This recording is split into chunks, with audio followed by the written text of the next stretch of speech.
Na kutoka CGTN Kimataifa, hii ni Nuru ya Mashariki tuliokuandalia. Kituo cha mafunzo ya vitendo ya akili bandia cha Xiong'an chaanza rasmi shughuli.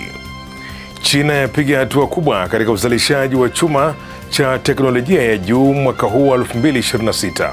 Na China yazindua jukwaa la kwanza duniani la nishati ya upepo baharini lenye uwezo wa megawati 16. Kwa hayo na mengine mengi, karibu kwenye Nuru ya Mashariki. Jina langu ni Jacob Magoa, usiondoke.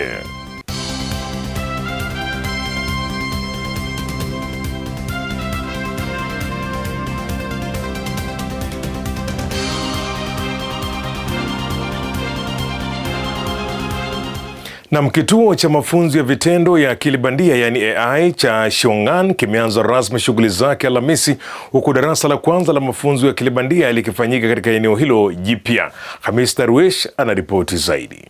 Kituo hicho kipo ndani ya hifadhi ya sayansi katika eneo jipya la Xiong'an, mkoa wa Hebei, kaskazini mwa China, na kinalenga kutoa mafunzo ya vitendo yanayounganisha akili mnemba na teknolojia ya habari. Kwa kushirikiana na viongozi wa sekta mbalimbali za teknolojia, kituo hicho kinakusudia kujenga mfumo kamili wa ukuzaji wa vipaji unaojumuisha utoaji wa vyeti vya kitaaluma, mashindano na programu za mafunzo katika ngazi za biashara, viwanda na taifa. Mfumo huo utatoa mafunzo kuanzia ujuzi wa msingi hadi uwezo wa juu wa utafiti wa kisayansi na kiteknolojia. Eneo jipya la Xiong'an lilianzishwa rasmi Aprili mosi mwaka 2017 kama mradi muhimu wa kitaifa unaolenga kupunguza shughuli zisizo za lazima katika mji mkuu wa Beijing na kuimarisha maendeleo ya pamoja ya ukanda wa Beijing, Tianjin, Hebei. Miaka 9 tangu kuanzishwa kwake, eneo jipya la Xiong'an limekuwa na kuwa kitovu cha kitaifa cha ubunifu na teknolojia janja, huku maendeleo ya akili mnemba yakipewa kipaumbele cha juu katika mkakati wake wa maendeleo. China inaendelea kuimarisha nafasi yake kama kinara wa ubunifu wa viwanda baada ya kupiga hatua kubwa katika uzalishaji wa chuma cha teknolojia ya juu. Mafanikio hayo yanatarajiwa kuimarisha maendeleo ya sekta za mawasiliano, nishati mpya na utengenezaji wa vifaa vya kisasa. Ronald Mutie anatuarifu zaidi. China imepata mafanikio makubwa katika uzalishaji wa chuma maalum cha teknolojia ya juu tangu kuanza kwa mwaka huu, huku bidhaa hizo zikichochea maendeleo ya sekta ya mawasiliano, nishati mpya na utengenezaji wa vifaa vya kisasa. Katika enzi hii ya mtandao wa 5G, mahitaji ya chuma chembamba cha kaboni ya chini yameongezeka, ambapo unene wake unapaswa kuwa milimita 0.10 ili kuhakikisha usafirishaji bora wa mawimbi. Ili kukabiliana na changamoto hiyo, kampuni ya Shogun Group ilianza kushirikiana na chuo kikuu cha sayansi na teknolojia cha Beijing mwaka 2013 kufanya utafiti wa teknolojia ya kutengeneza chuma hicho. Juhudi hizo zimezaa matunda baada ya China kufanikiwa kutengeneza chuma cha 5G chenye unene wa milimita 0.07 na kuanza kukizalisha kwa kiwango kikubwa. Chuma hicho kinatumika katika vipokezi vya mawimbi vya vituo vya 5G, vichujio vya mawimbi, bodi za saketi za kielektroniki na viunganishi vya betri ya magari ya umeme. Ingawa ni chembamba sana, kina uimara wa hali ya juu na huhisi kama karatasi. Tunaweza kukikunja na kukipinda mara nyingi bila kuharibika. Mbali na hilo, China imeendelea kuboresha chuma cha silicon kinachotumika katika injini za magari ya umeme na roboti zenye umbo la binadamu. Mafanikio hayo yanaonyesha mwelekeo wa sekta ya chuma nchini China kuelekea uzalishaji wa bidhaa zenye dhamani kubwa zaidi, ambapo mwaka uliopita matumizi ya chuma katika sekta ya viwanda yalizidi kwa mara ya kwanza matumizi ya sekta ya ujenzi. China imeanza rasmi kutumia jukwaa la kwanza duniani la kuzalisha nishati ya upepo baharini lenye uwezo wa megawati 16 linalotumia mfumo wa Tension Leg Platform yani TLP katika sehemu ya kaskazini ya bahari ya China Kusini. Nilizamia taarifa hiyo na kuandalia ripoti ifuatayo. Jukwaa hilo linaloitwa Haiyo Anlan limeanza kazi rasmi siku ya Alhamisi baada ya kukabiliana na changamoto kubwa za bahari kuu kupitia matumizi ya teknolojia bunifu zilizowezesha kupunguza uzito wa muundo wake, huku likiendelea kuwa imara katika mazingira yenye mawimbi na hali kali ya bahari. Kwa mujibu wa shirika la taifa la mafuta la China, jukwaa hilo limeunganishwa na gridi ya umeme ya Lufeng Oilfield na tayari limeanza kusambaza moja kwa moja umeme wa kijani. Umeme huo unasafirishwa kupitia nyaya zilizowekwa chini ya bahari hadi kwenye gridi ya Lufeng Oil Field. Haiyu Anlan ni jukwaa la kwanza duniani la kuzalisha nishati ya upepo kutumia mfumo wa kulifunga baharini kwa nyaya za chuma zinazovutwa kwa nguvu.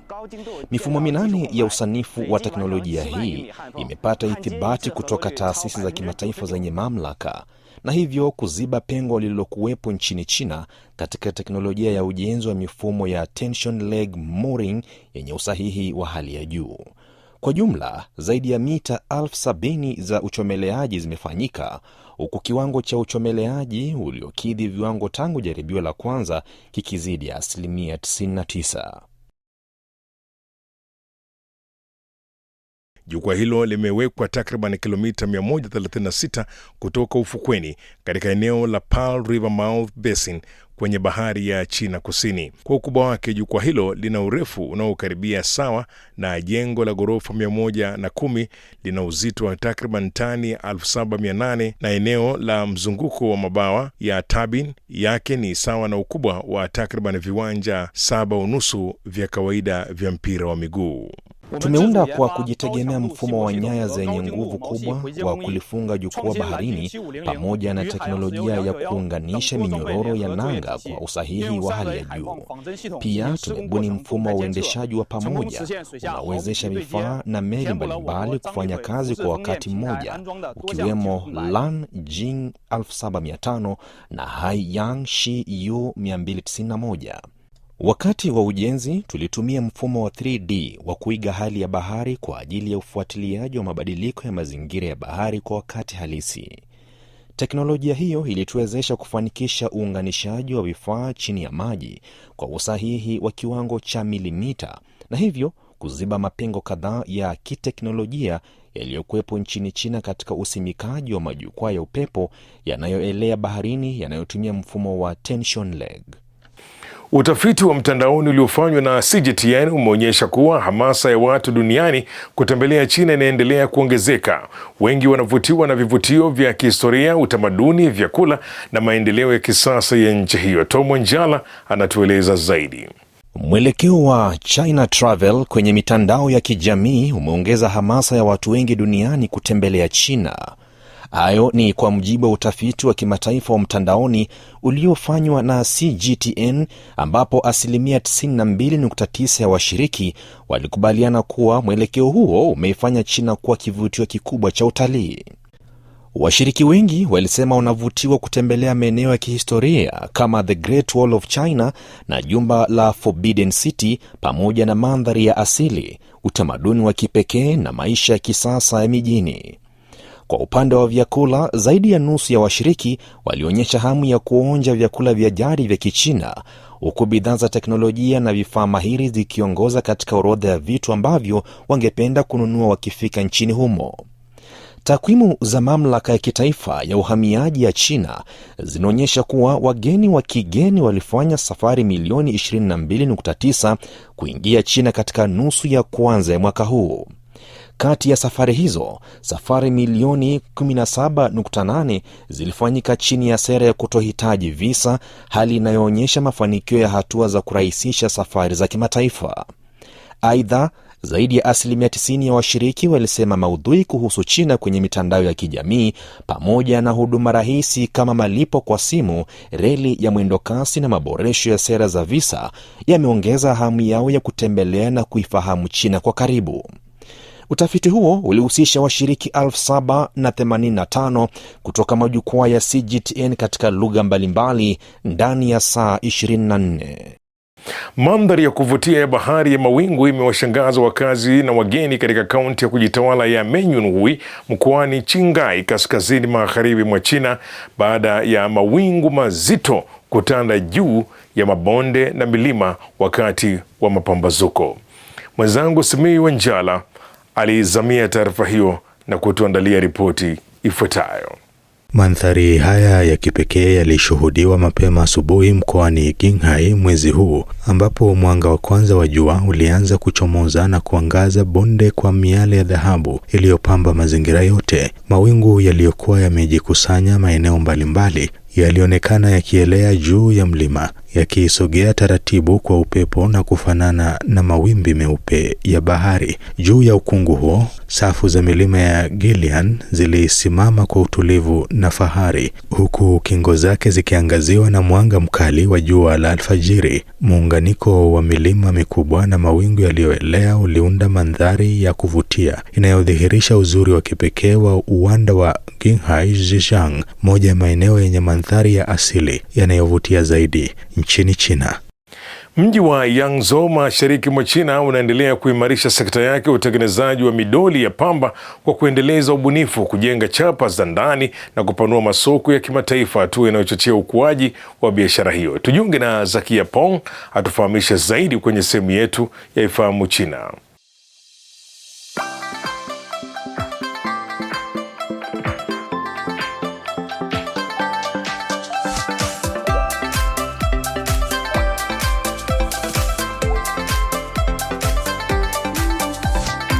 Mambo na karibu katika kipindi cha Ifahamu China. Mimi ni Zakia Peng. Midoli ya pamba imekuwa sekta ya muda mrefu katika mji wa Yangzhou, mkoa wa Jiangsu nchini China. Huku biashara katika sekta hiyo ikitafiti masoko mapya ya nje ya nchi na kujenga chapa zao wenyewe katika miaka ya karibuni. Kati ya watengenezaji wa midoli ni kampuni ya Yangzhou Step Toy and Gifts ambayo imeanzisha chapa yake kwa kutumia bidhaa za asili. Tang Lili, meneja bidhaa katika kampuni hiyo, amesema unicorn anayeng'ara ni hakimiliki ya asili ya ubunifu ya kampuni hiyo na sehemu muhimu ya chapa ya Cozy World. Umbo lake la kipekee likiwa na magamba maalum yanayofunguka na kuonyesha rangi mbalimbali imesaidia kupata umaarufu katika mitandao ya kijamii haraka sana, licha ya mfululizo muhimu ya unicorn ambao umepokelewa vizuri sana nchini China.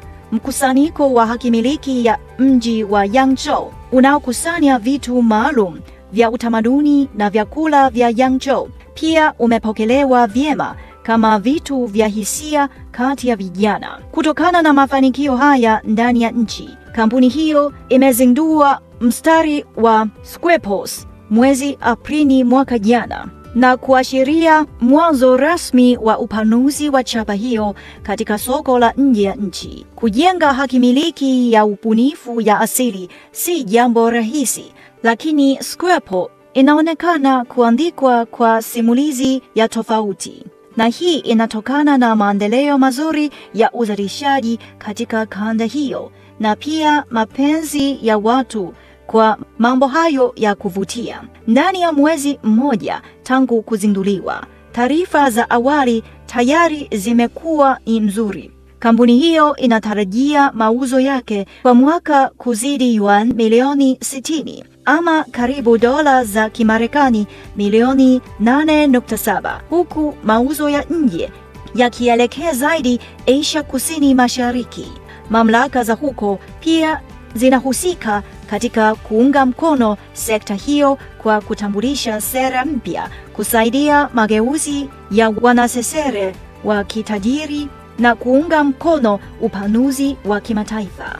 Haya, kwa leo kipindi hiki kinaishia hapa. Katika kipindi kijacho nitaendelea kukuletea mambo mengine yanayovutia kuhusu utamaduni na jamii ya China. Asante kwa kuwa nami. Mimi ni Zakia Peng. Kwa heri. Na mtazamaji, sasa ni wakati wa kujifunza lugha ya Kichina. Katika sehemu hii tunakuletea masomo ya lugha ya Kichina hatua kwa hatua na kwa njia ambayo ni rahisi na ya kuvutia kabisa. Karibu kwa pamoja tujiunge katika kujifunza lugha ya Kichina.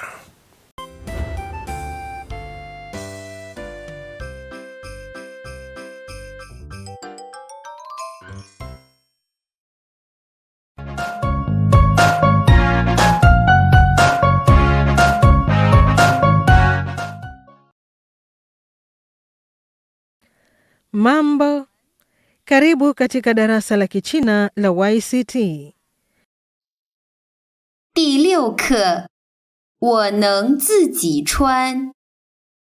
Tafadhali Soma pamoja nami. 衣服，衣服，鞋，鞋， Sasa tutajifunza maneno mapya. Tafadhali yasome pamoja nami. 帮，帮，帮助，帮助，我帮你，我帮你，穿，穿，穿衣服，穿衣服，穿鞋，穿鞋，能，能，能不能，能不能，自己，自己，自己穿，自己穿，我自己，我自己。 Sasa tujifunze jambo kuu la leo. 能，我能吃这个苹果吗？能吃。我能喝牛奶吗？能喝。他能自己穿衣服吗？他不能自己穿衣服。他能自己去学校吗？他能自己去学校。这里能说话吗？不能。他能穿这双鞋吗？不能，这双鞋太大了。他能穿这件衣服吗？不能，这件衣服太小了。 Kazi ya nyumbani ya leo ni kusoma maneno mapya, na kesho tutaendelea kujifunza Kichina. 再见。 Kufikia hapo ndipo ninapokamilisha makala haya ya Nuru ya Mashariki. Usikose kujiunga nasi tena juma lijalo sana wakati kama huu kwa makala mengine ya Nuru ya Mashariki. Kwa niaba ya wote waliofanikisha kuletea makala haya, mimi ni Jacob Mogoa na nasema shukran kwa kuwa nami. Kwa taarifa zaidi kuhusu China, unaweza kutembelea tovuti ya CRI Kiswahili na marafiki_CN kwenye Facebook. Pia unaweza kupakua app ya Cheche kwenye Google Play na Palm Store.